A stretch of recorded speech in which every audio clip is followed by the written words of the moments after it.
Assalamualaikum warahmatullahi wabarakatuh. Waalaikumsalam. Alhamdulillah hamdan katsiran thayyiban mubarakan fi kama yuhibbu rabbuna wa yarda. Wa asyhadu an la ilaha illallah wahdahu la syarika lah wa asyhadu anna Muhammadan abduhu wa rasuluh.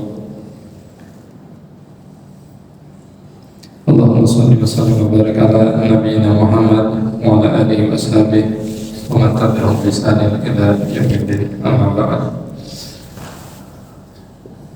Kaum muslimin jemaah salat Isya yang dimuliakan Allah Subhanahu wa taala. Insyaallah pada kesempatan yang lain ini kita membacakan kembali kitab Syarh Thalatsati al-Usul. Sebelumnya telah kita bahas tentang perintah Allah yang paling agung yang hendaknya ditunaikan oleh seorang hamba, yaitu mentauhidkan Allah Subhanahu wa taala. Dan juga telah kita bacakan tentang larangan Allah Subhanahu wa taala yang harus kita jauhi, yang mana larangan ini kalau dikerjakan maka akan berdampak pada dosa yang besar, yaitu kesyirikan. Adapun selanjutnya kita bacakan qala al-mu'allif rahimahullahu ta'ala fa idza qila laka mal usul as-salasah allati yajibu 'ala al-insani ma'rifatuha, maka apabila dikatakan kepadamu apa itu dasar-dasar atau pondasi-pondasi yang tiga yang wajib untuk diketahui oleh seorang insan. Kemudian di sini penjelasannya, al-usul jamu aslin. Al-usul itu jamu dari aslun. Wa huwa ma yubna alaihi ghayruhu. Artinya adalah sesuatu yang dibangun di atasnya. Wa min dzalika aslu al-jidar wa huwa asasuhu wa aslu syajarah alladhi yatafarra'u minhu al-aqsar. Seperti pondasi dinding, ya, dinding butuh adanya pondasi. Dinding itu berdiri di atas pondasi. Kalau tidak ada pondasi, maka dinding tidak bisa berdiri. Demikian juga akar pohon, yang mana tangkai-tangkai itu, batang-batang pohon itu berdiri ya, di atas akar yang menancap di dalam bumi. Yang mana kalau tidak ada akar, maka pohon itu tidak bisa berdiri. Nah, di sini ya, seorang insan hendaknya mengetahui tiga dasar penting ya, di dalam agamanya, yang mana cabang-cabang agama itu berdiri di atas tiga pondasi ini. Dan firman Allah SWT juga di dalam Al-Quran, Allah menyebut kalimat aslun, pondasi atau dasar, dalam surat Ibrahim ayat 24. Alam taro kaifa daraballahu masalan kalimatan thayyibah kasyajaratin thayyibah asluha sabitun wa far'uha fis sama. Tidakkah kalian memperhatikan bagaimana Allah membuat permisalan tentang kalimat thayyibah? Kalimat thayyibah di sini ulama tafsir menafsirkannya adalah kalimat la ilaha illallah. Itu seperti pohon yang baik, yang mana akarnya itu sabitun, sangat kokoh, sangat kuat, yang mana kemudian cabangnya itu menjulang tinggi ke langit. Jadi kalimat la ilaha illallah itu dipermisalkan oleh Allah Subhanahu wa taala layaknya seperti akar pohon yang sangat baik, yang sangat kokoh, yang kemudian tangkai-tangkainya menjulang tinggi ke langit.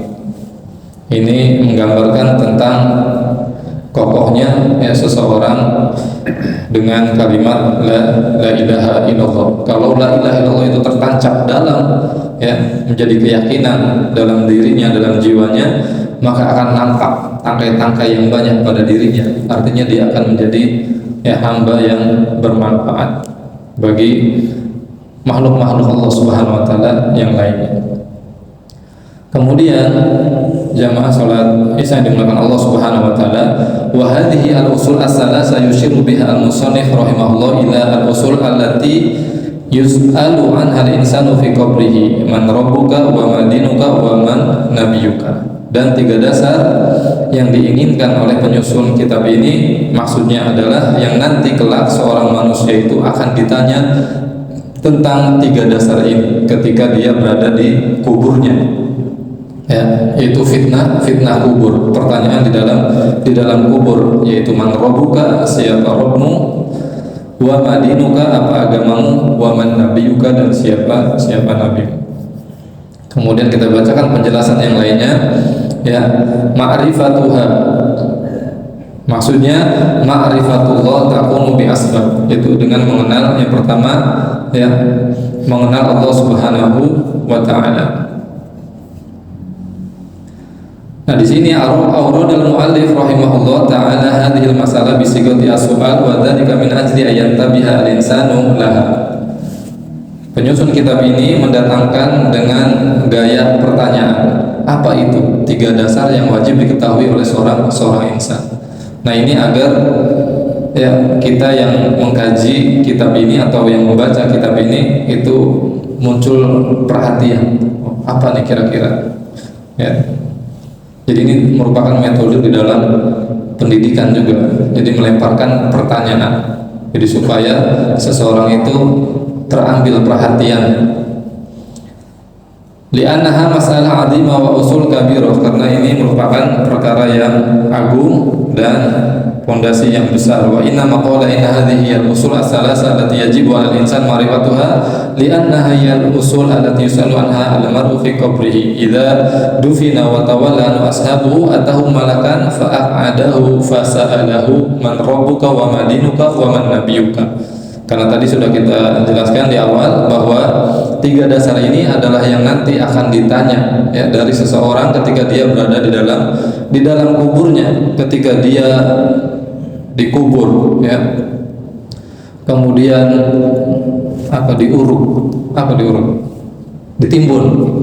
ditimbun sudah, kemudian ditinggalkan oleh sahabat-sahabatnya, maka segera seketika itu ada 2 malaikat yang mendatanginya kemudian mendudukannya. Nah, ini perkara goib, kita tidak bisa mereka-reka bagaimana mendudukannya, ya. Tapi kita imani ini kabar dari Nabi Shallallahu Alaihi Wasallam. Nah, kemudian didudukkan orang ini, kemudian ditanya oleh 2 malaikat, man rabbuka, madinuka, wa man nabiyuka, siapa Tuhanmu, apa agamamu, dan siapa nabimu.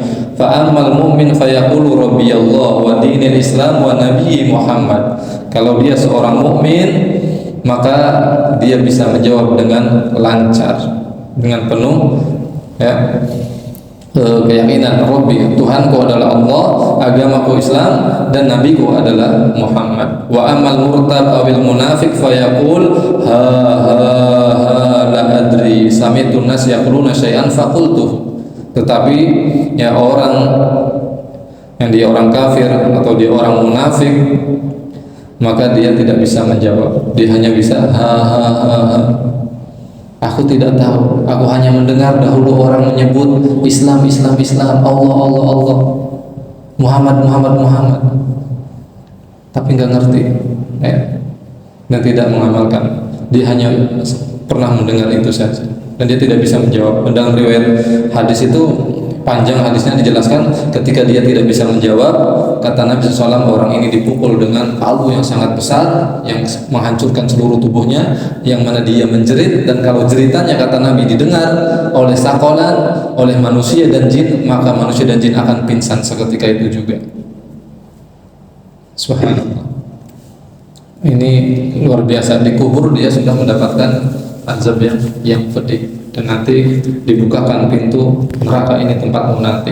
Dia kemudian berkata, la tuqimisah, ya Allah, jangan terjadi kiamat, karena dia tahu nanti tempatnya adalah neraka yang mana siksanya lebih berat lagi, ya, melebihi apa yang dia alami di kuburnya. Kemudian berikutnya ma'rifatullah takunu bi asbab. Yang pertama, ma'rifatul abdi rabbahu. Ini dasar yang pertama adalah seorang hamba mengenal Allah Subhanahu wa taala, Rabbnya. Dan mengenal Allah Subhanahu wa taala itu dengan beberapa sebab. Nah, di antaranya minha an-nazar wa tafakkur fi makhluqatihi azza wa jalla fa inna dzalika yuaddi ila ma'rifatihi wa ma'rifati 'azimi sultanihi wa tamami qudratihi wa hikmatihi wa rahmatihi. Di antara sebab untuk bisa mengenal, mencapai ma'rifat kepada Allah Subhanahu wa taala adalah dengan bertafakkur, memikirkan ciptaan-ciptaan Allah Subhanahu wa taala, makhluk-makhluk Allah Subhanahu wa taala.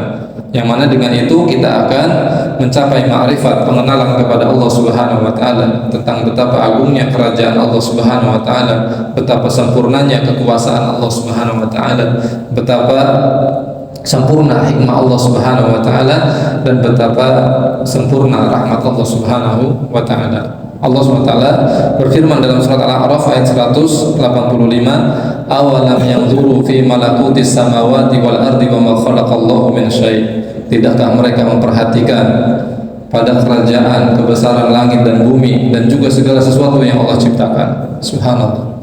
Di ayat ini Allah merintahkan supaya kita memperhatikan makhluk-makhluk Allah Subhanahu wa taala.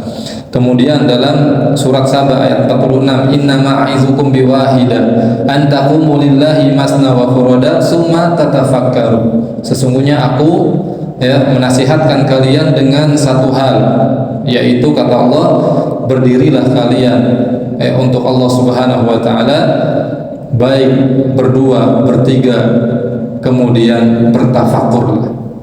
Subhanallah. Ini perintah dari Allah Subhanahu wa taala agar kita bertafakur, merenungi tentang penciptaan alam semesta ini, makhluk-makhluk Allah Subhanahu wa taala.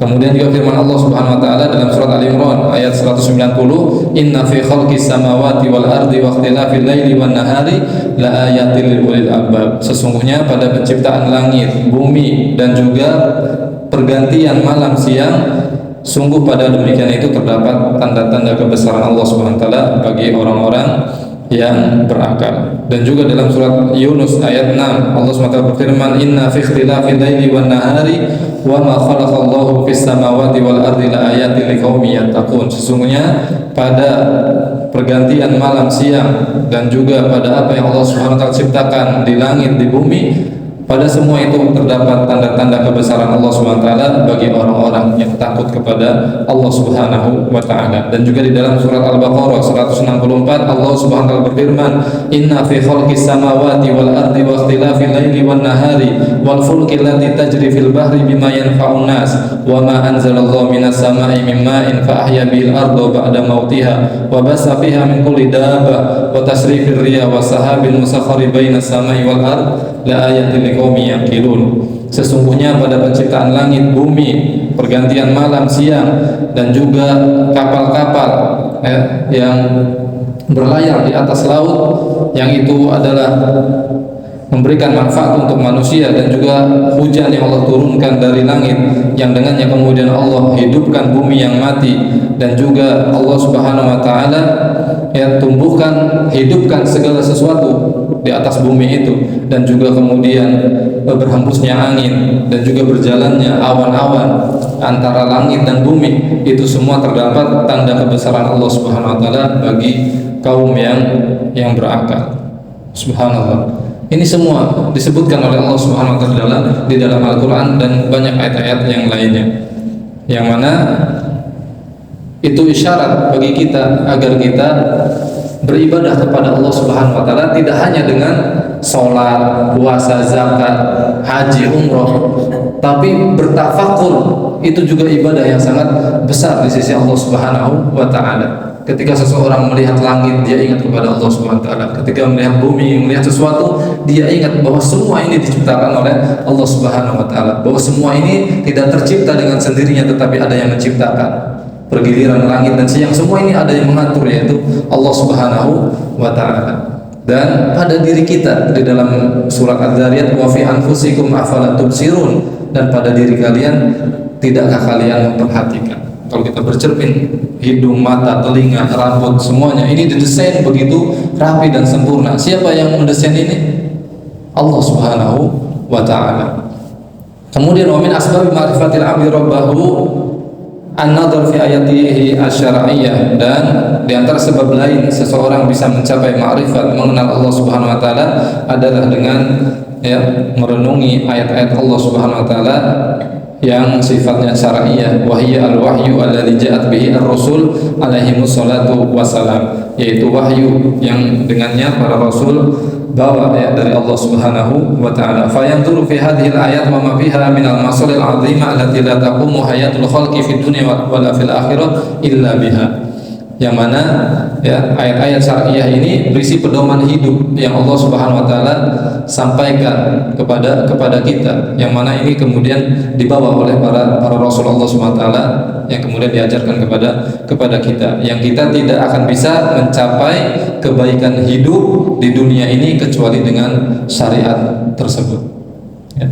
Fa idza nadhara fiha wa ta'ammalha wa istamalat 'alaihi min al-ilmi wal hikmah wa wajada intidamaha wa muwafaqataha li masalihil ibad arafa bidzalika rabbahu 'azza wa jalla. Dan siapa yang merenungi tentang syariat Allah Subhanahu wa taala, merenungi Al-Qur'an, merenungi hadis-hadis Nabi sallallahu alaihi wasallam dengan baik, maka akan kita dapati begitu sempurna ajaran aturan yang Allah Subhanahu wa taala buat untuk kita. Subhanallah.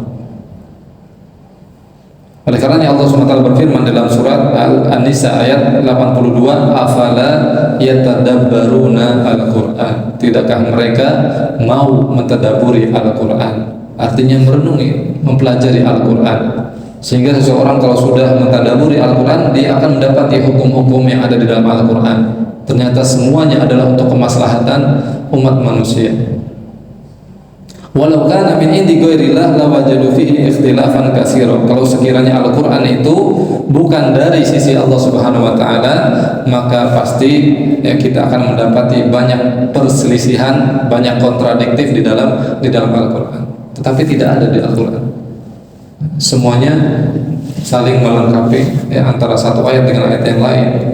Itu saling melengkapi, saling menyempurnakan. Wa minha ma yulqillahu azza wa jalla fi qalbil mu'min min ma'rifatillah subhanahu wa ta'ala hatta ka'annahu yaru rabbahu ru'yal 'ain.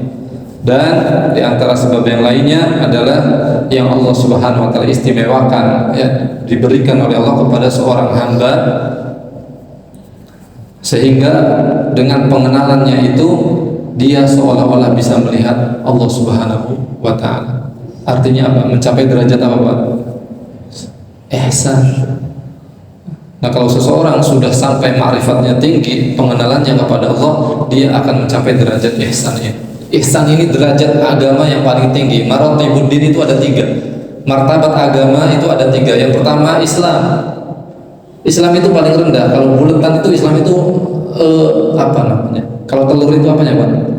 Cangkangnya. Islam itu baru cangkangnya. Kalau iman, itu putih-putihnya. Nah, kalau ihsan itu kuning yang paling dalam lagi. Nah, kalau seseorang hanya cangkangnya saja Islam, ini baru cangkangnya gampang retak.